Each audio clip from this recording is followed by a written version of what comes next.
Tara Jacobson, Marketing Artfully. So today we're going to be talking about niche marketing for realtors. And this is one of my favorite topics to talk about because I spend a lot of time speaking to realtors, and it's funny because I'll stand in a room and I'll say, okay, hold up your hand and don't put it down until there's somebody you won't work with. So I'll say, will you work with luxury listings? And they all keep their hands up. And will you work with first-time home buyers? And a good portion of them keep their hands up. And will you work with veterans? Will you work with single mothers? Will you work with power couples? Will you do investment properties, commercial properties, all these things? Will you sell a trailer? And some of the people keep their hands up.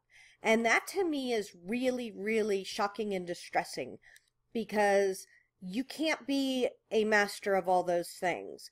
You really have to figure out how you can best serve your clients. And the way you can best serve your clients is by being very knowledgeable and understanding what they need out of a realtor. So today we're going to talk about niche marketing. We're going to start with the study guide and just talk real briefly about some of the pieces of this because I think it can be a little confusing. Farming is when you actually pick a geographic location. So you pick all the houses in a subdivision or in a city or something like that. This is more about picking a niche, which is a certain type of people or homes or industries or something like that to work with. So let's real quick just go over some of the things that you can choose. So with a people niche, you're going to choose a type of buyer or seller that you're going to work with. And I'm just going to real quick lean over here because I have a whole list of them that I just got done creating in the worksheet. So people who you like to work with, right? And you'll get all of this in your course. So they could be first-time home buyers, families with children, hip singles, women, men, tree huggers, people who own dogs, things like that. So any of those things could be a type of people you would work with. Another one is interest. So this is kind of what you like to do. Like I love crafting. So I could definitely set that as something that I would like to do. You might like to drink beer or wine, eat out. You may be the biggest fan of your sports team, all those kind of things. And each one of those is going to be able to help you to pick a niche to work in your real estate business. Types of homes. I love mountain view homes. I love houses up in the mountains. I love houses that can see the mountains. I love everything about mountain view homes. You may be like that too. You may love the painted ladies in San Francisco.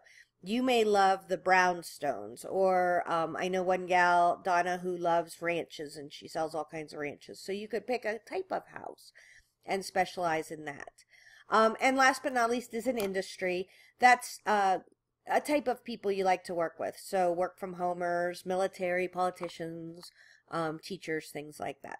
So those are the types of people that you would be targeting, either by their industry, by who they are, or whatever.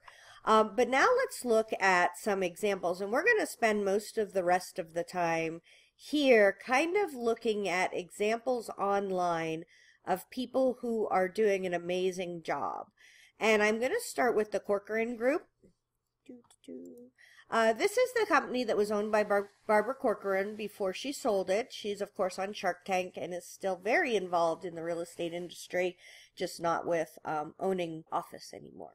So anyways, these guys have been really, really working hard at this for a very long time. And I think that if you can overlook the fact that it is so overwhelming and so easy to think, well, gosh, I could never get that kind of, empire set up. If you can really think about just breaking out the pieces of what they have and which things would really work for you, you could probably take some really good pointers from these guys. So let's just start, and their website is very nice. It's obviously high-end and opulent. So their niche is luxury real estate, and they work in 3 areas: New York, the Hamptons, and South Florida. And it's so cute because they're recently reduced to 7 million or 11 million. They have all of these really high-end properties. And then when they do open houses, they just don't do like I did, and maybe put a couple sausage weenies on the table or a small fruit plate. They're having events there. So they're having bands come in. They're having cocktail parties there. They're doing all these very high-end things to have their open house. And then they're doing things like including their marketing. So these are different interviews that they did and then published in magazines as advertisements. So it looks like this woman is a leading soloist. She must be a soloist ballerina. So they're talking about their clients and actually focusing on their clients and the people they work with rather than the houses. So throughout this, you really want to remember that even if you pick a style of house, say you like the painted ladies, you may want to interview people who live there, because houses are awesome and we will come up with all kinds of really cool things. I'll show you things that you can post for different types of niches. But at the end of the day, people really like people. So make sure that you don't ignore that. So their website is amazing, right? They have a very small, I love them because they have a very small IDX search. And then they have mostly all information about neighborhoods and their agents. I mean, look at all the neighborhoods they're listing. Battery Park, Beekman, Harlem. And so now they're talking about where it is with a picture of Harlem and a Google map. And one of the agents is talking about it. And there's pictures. None of that is unovercomable. All of us have a phone and we could set up a page for each of our neighborhoods like this. And I'm going to show you another agent that does that. And don't forget, this is more than just a niche or a farm, right? It would be impossible to farm New York City. And I'm sure there's many, many areas of it that they're just not targeting, right? Because they're tenements or they're lower income or they don't have the expensive, properties that they list. So this is less about farming, which is picking a geographic area, and more about choosing a demographic, high-end sellers and high-end buyers to target on. Okay, so the next thing we want to do, we've seen that already, is look at their Facebook page.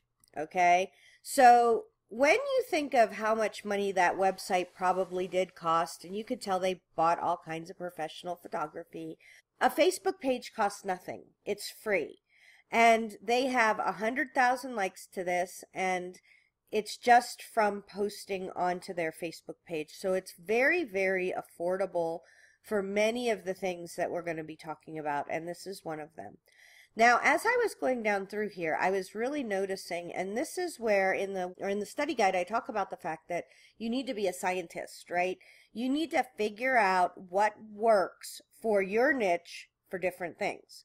So on this page, this one was just posted a little bit ago. So 57 people like the picture of the stairway. This 54 people like this whatever, just plain old listing where they're just showing a front and back. 95 people like this picture overlooking the water. I bet you it's the West Palm Beach.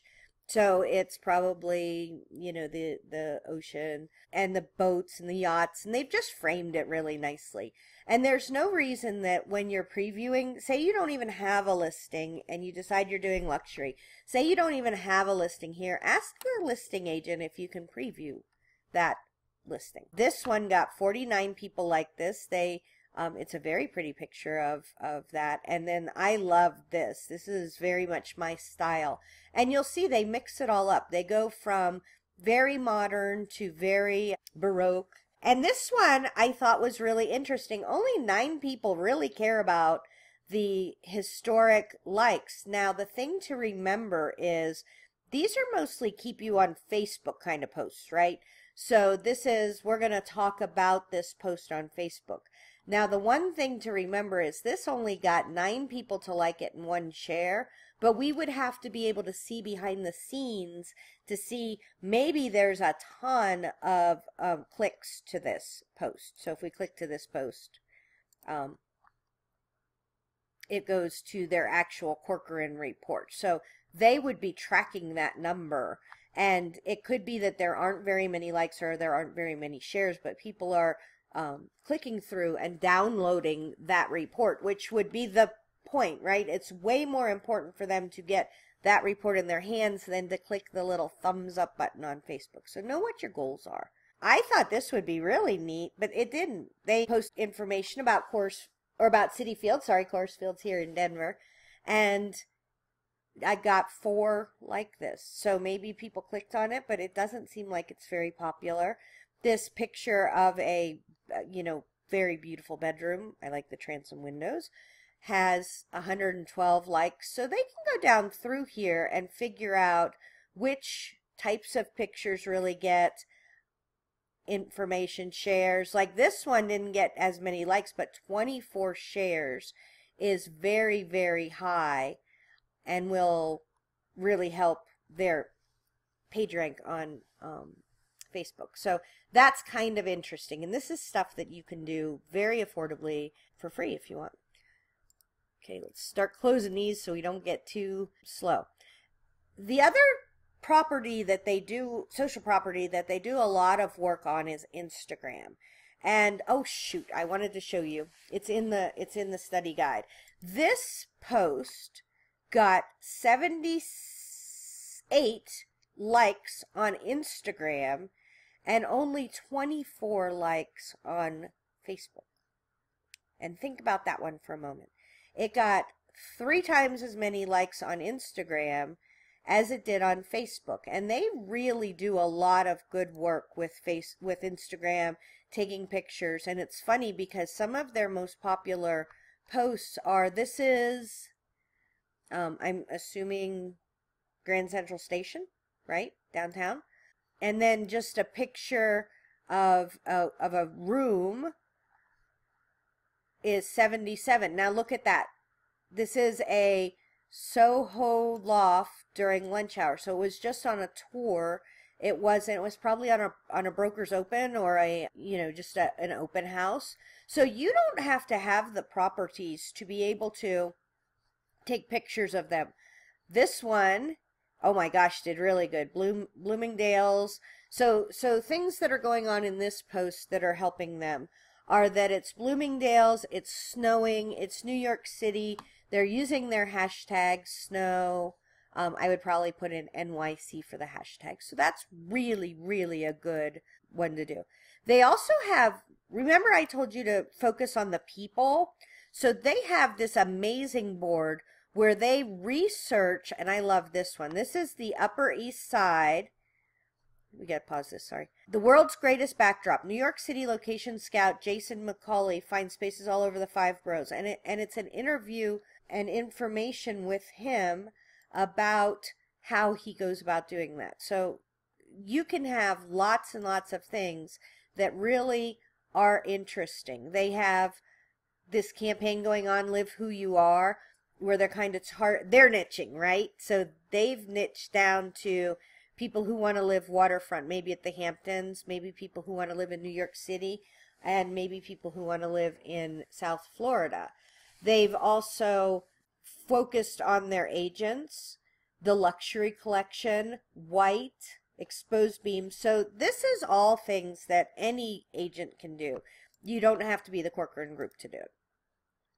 Here's their YouTube channel. I thought they had some really fun things, but this is the cutest. Now this did cost some money because it's a little video, and I'll have this in the resources page, but it's a little video where the dog goes and he plays on the computer and he does all kinds of things, and it has 1 million views. So that is really stunning. Now the thing I want you to realize is not all their videos have 1 million views. This one has 1,600. This one has 2,400. So it's not that every video they do actually gets a ton of views. It's that they do a ton of videos, and some of them get a lot of views. So I found that with normal agents. One of my realtor besties has this one, and she has, so this has 1 view, and then you start going, oh my gosh, this is terrible. She only has 32 views. She only has 76 views. But when you really dig down and you look at some of her videos, she has 1,600 views. And now she's in, and this is a terrible video we did, 33-second video that we did 6 years ago, February 2010, 5 years ago, where we were using a little terrible flip camera and it's loud and we didn't filter out the noise. We didn't put anything with it. It's just a video of this apartment complex. And she has sold the penthouse and she's gotten other listings and other leads for buyers from this video that is 33 seconds long and not amazing. So one of the things to remember, and that's more marketing than niching, is please make lots of things. Don't try to make them perfect. The more things you have, the more chance you have of one of them hitting. And she has other videos that have in the thousands. She's approaching over 100,000 views on her videos. So this is their Live Who You Are. Remember we saw that they're doing that niche down to it. So this is obviously people who want to live with horses and things like that. So something to look at here as far as niching goes, this is obviously trying to attract people who like dogs or cooking, so they hit 2 of them, which was really good. This is more the South Florida lifestyle, so the laid-back vibe, built to make waves. So they actually have niches within niches, right? So they're luxury and then luxury family, where there's a very, you know, obviously well-to-do family. They've hit all of the, you know, little girl, mom, relationship. This one they've hit beach lifestyle, pretty girl, living the life. Could be a mom, could be a single woman, has a dog, and then an older gentleman for the more senior market. So if you had to pick 4 pictures that covered almost the breadth and depth of every kind of niche that you could want, that's it. If I was you and you were a single agent, I would try to hit just one of those. And that's not to say I didn't put this in writing, but you can have more than one niche or similar niches the way that I do. I work with realtors because I still have a license in Florida. A lot of my clients are realtors, and it's just something that I know about and I'm interested in. I also work with writers because I write books, and so I'm interested in how to market them. And also I work with entrepreneurs. So I have kind of 2 major niches and then marketing. So it's not that you can't have more than one niche. If you're just starting out, pick one and do it and rock it and get used to it and learn how to do it and make it a part of your habit. So I write a realtor post, a writer post, and then I write a couple marketing posts, and then I do a realtor course, and I kind of cycle through them. So if you were going to have these 4 niches, just know the amount of work that you need to do to make sure that each of them are covered. And try to pick one. Sometimes I know it's hard. Okay, so that was the Corcoran Group. They do a really good job. Obviously very high marketing value. They're doing it really well. But there are other people who are doing niche marketing very effectively without such a giant, you know, company. And these guys do a great job. They were small and they've gotten a little bit bigger. And their social is not great. I won't show you their social because their social is very much picture of listing, picture of listing, picture of listing, which kind of gets old after a while. But their concept and their website is doing very well. They only focus on historic homes. It doesn't really matter the price. They're Captain Kendall's house, and let's see if we can see this because I think it's kind of cool. Yeah. So they have pictures of it. They have the steamboat captain docked his boat behind the house. They do a walking tour. Then they talk about the district that it's in, history of the town where it's in.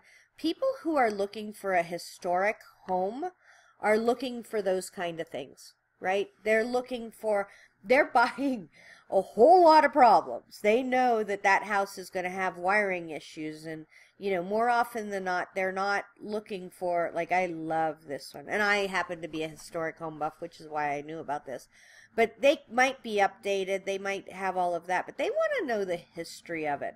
So on each of their homes, it's not just 3-bedroom, 2-bath. It has history that includes visits by Washington, Jefferson, colorful owners like Colonel Thomas Cressup. I'm assuming that a lot of the times they'll go down, oh my gosh, it goes down to when it was a one-stone cottage. So they're probably going to the historical societies, doing some research if the owners don't already know that information. And so this is where I'm saying you have to have a passion for whatever you pick. Because if you don't love old houses and walking around in relics and kind of learning those neat details, when you go and you show a seller, or you show a buyer, or you're talking to a seller, they're gonna know. They're gonna know that you're not just like petting the woodwork in the door frames, and you're not, oh my gosh, this cellar is so cute when it's full of spiders and yucky. Those things show. So make sure that you pick a niche that you absolutely, truly love. Okay, so this guy is dear to my heart. So he's doing what I did when I was a realtor. He is saying that he is incredible at real estate marketing. Okay? So he's not saying that he's a great realtor. He's not saying that he will stage your house. He's not doing any of those things. What he's saying is that he is going to be able to market your listing in a way that other agents can't compete with.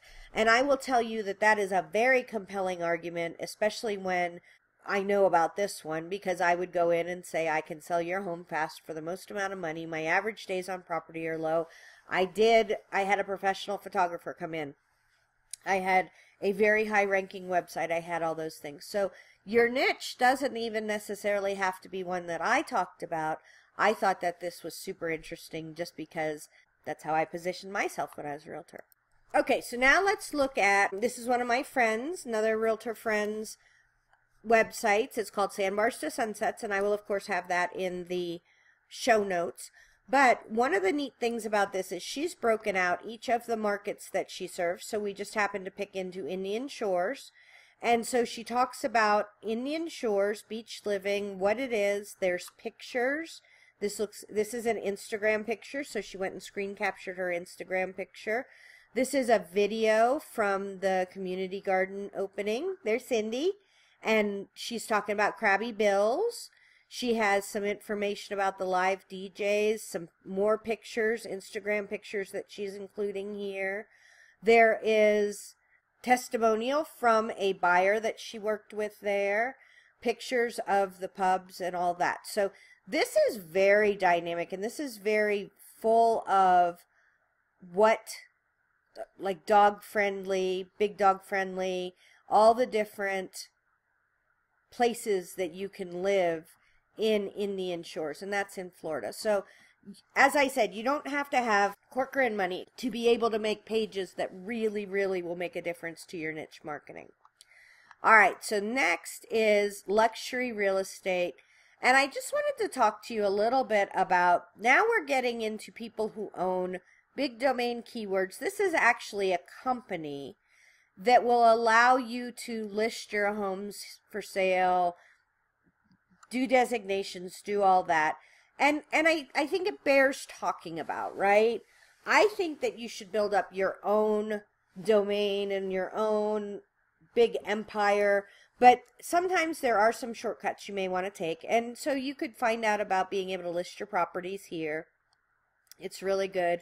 There's also pages that, so Golf Homes. Somebody bought that domain name years and years and years ago. They've built it up with all kinds of really good things that could help. They own, probably not own, but they have high rankings on many of these terms. And so there's a little bit of ability that they have that you don't, because they're old sites, they're old companies, and they're going to rank well in the search engines.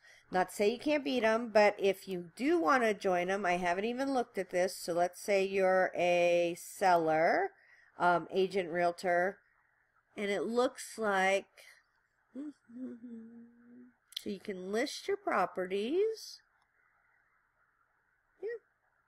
and then you can find out how much it would cost. It's free to be a member.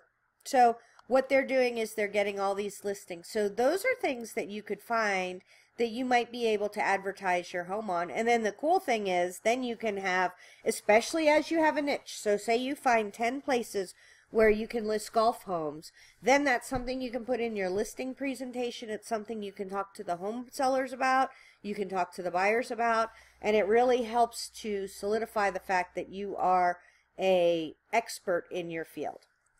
So the last thing I want to talk about is designations. And designations are okay, right? You could get, so the one that makes the most sense to me is a green designation. This is where I would, for me, okay, because I'm kind of a tree hugger sort of person. So I could see where there would be some value to saying that, you know, I've taken these courses, I've been certified, and I know how to find out if a home is green or a commercial property is green. I think it works a little bit more for commercial. But that having been said, I have been in marketing for 15 years now. I have a bachelor's degree in psychology, which does help, surprisingly enough, in marketing. And I have never gotten a degree in marketing. I have never taken an official college course.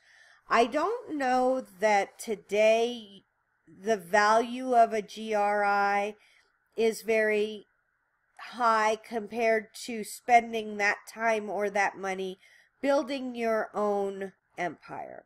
And so a lot of times realtors will say to me, because they've spent a lot of time and money getting designations, they'll be upset with me and say, no, it really matters to the sellers. It really matters to the buyers. And yes, you can get leads from there. So if that's something that you're really interested in doing, you don't want to build your niche, then you could do that. But that having been said, we looked at how many websites, the Corcoran Group, we looked at Bill, I think his name is Bill, we looked at Cindy Hayden, we looked at some of these luxury sites, we looked at the historic homes people, and while we were doing all of that, did you ever once stop and think, oh, do they have a designation for historic homes? Do they have a designation for waterfront properties? And I would have to think that maybe the answer is no. And it's one of those things, if you have that designation, it is very important, and it's nice to put on things, but I don't know that it's necessary anymore in today's day and age. So just really think about it before you do that. So hopefully that helps.